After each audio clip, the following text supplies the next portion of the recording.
So the other day I was browsing through YouTube, as you do, and came across this rather small little unknown channel. Some of you guys may have heard of it, but I doubt it. The channel was called something like It's Badass HD, I don't know, the name's not important. But I was checking out his most recent banlist prediction video, which turned out to be about as accurate as mine.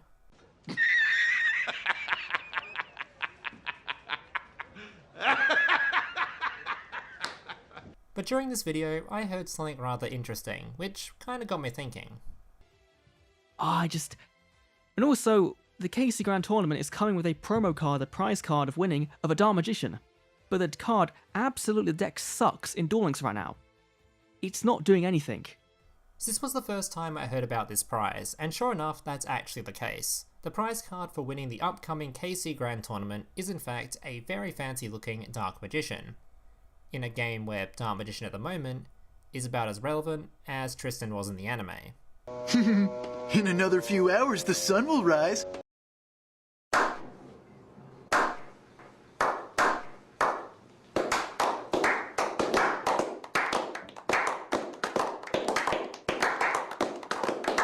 So why exactly does Dark Magician suck? Well, just before I get into that, just a bit of a shameless plug. If you are enjoying this video, to please leave a like down below and consider subscribing whilst you're down there. It's completely free and you can unsub at any time. Alright, back on topic. Why does Dark Magician suck? Well, in November of last year, which is about 7 months ago now, Konami decided it would be a great idea to put Navigation and Rod in the same limited to 3 pool, which single-handedly took Dark Magician from being one of the most consistent decks in the game to its starting hands having enough bricks to build itself a nice little castle.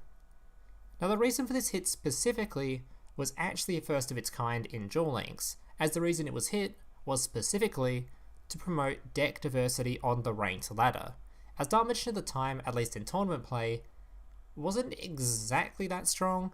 It definitely wasn't considered top tier. It was quite popular on the ladder and had been so for quite a while, so Konami decided it deserved a ban just to make it less popular. Which, to be honest, is quite fair. If something is a bit too popular, or it's just the only thing on ladder and it's been that way for like 7 months, it deserves a bit of a hit just to increase diversity. It makes sense. But because this deck was nerfed when it was already considered not strong, it kinda means the state it's currently in is pretty pathetic. Now, something I find absolutely hilarious about all this was the very next month after Dark Magician's ban, it had been given a little bit of hope in the form of Star Seraph. No, no, no, no.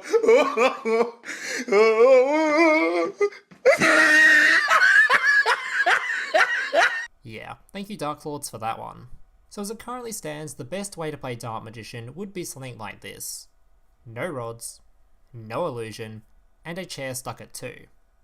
Now to be completely fair, calling this deck just straight up unplayable garbage wouldn't be very fair, as it's definitely still a King of Games worthy deck, as you can see by the whole 2 people that managed to do it this month. That puts it at the same amount of people that managed to cog with Monarchs. And I'm gonna be real with you, I'm not even that much of a Dark Magician fan, but even I find that fact quite depressing. So now this deck is undeniably lower in popularity and has been so since its ban 7 months ago, is it time for Konami to breathe some life back into the archetype? At least enough so it's no longer competing with Monarchs for its top spot amongst the garbage. Now since Konami has already done their most recent ban list, I don't expect another one for quite a while yet, so I'm not even going to bother asking for Rod to be freed. What I'm interested in, is there any new support Konami could release in the upcoming months that could make this deck just feel a lot more playable, or maybe even just break it? Now I'm going to be honest, I don't actually know what support there is to add, as I don't follow the TCG very much, so I'm going to go do some research real quick. You guys have all been waiting for it. This is my top Invite Regional Dark Magician deck profile right in front of you guys right here. Alright, now we're getting somewhere, a regional topping Dark Magician list. I'd like to apologize, but I played Dark Magician Girl. Simp. You're a simp. And after my research, I've concluded that there are quite a lot of broken cards in this archetype, most of which would probably completely break the game. But I'm still going to list a few of them anyway, as they do sound kind of fun. The first card I think they should release is Red Eyes. I can't even say that with a straight face. If the goal was just to make Dark Magician more consistent again, I'm sure adding Magician's Soul would be a very significant boost to the art type that would definitely stop it from being a massive brickfest. Although this card may be a little too strong for Duel Links. I don't know, I don't play much Dark Magician. Let me know in the comments if adding this card would just make the game completely implode. You can send 2 spell or trap cards from your hand or field to the graveyard to draw that many cards. If this card is in your hand, you can send 1 level 6 or higher spellcaster monster from your deck to the graveyard, then activate one of these effects. Special summon this card. Or, send this card to the graveyard and special summon 1 Dark Magician or Dark Magician Girl from your graveyard. So this card is not only a good way to unbrick yourself with draw, but it's also a discardable to instantly summon a Dark Magician. Yeah, on second thoughts, this card might just be a bit too nutty. What about they give us a couple more fusion monsters to use with the Eye of Timaeus, like the Dark Magicians? Once per turn when a spell or trap card is activated, you can draw a card. Then if it was a spell or trap, you can set it. And if it was a trap or a quick play spell, you can use it that turn. When destroyed, you can special summon both a Dark Magician and a Dark Magician Girl from your hand, deck, or graveyard.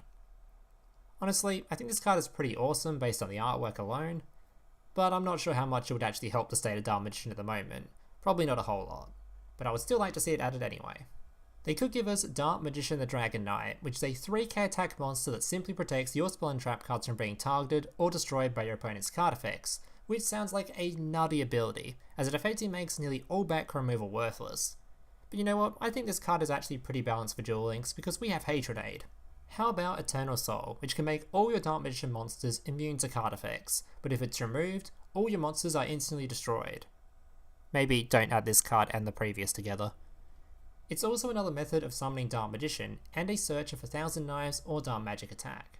There are actually quite a lot of cards for Konami to choose from, and although I mentioned some pretty busted cards here, I'm sure there are a lot of more balanced alternatives within the art type they could choose from, and I encourage you TCG nerds to post examples of Dark Magician cards that could be added to the game in the comments down below.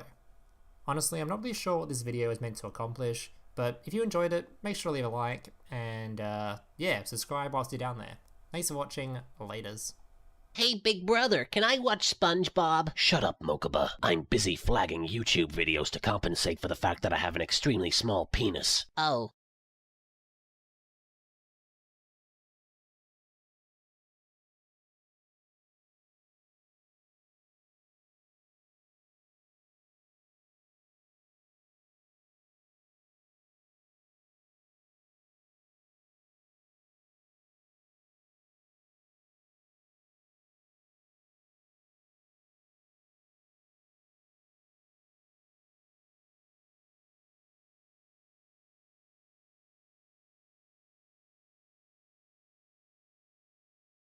Simp.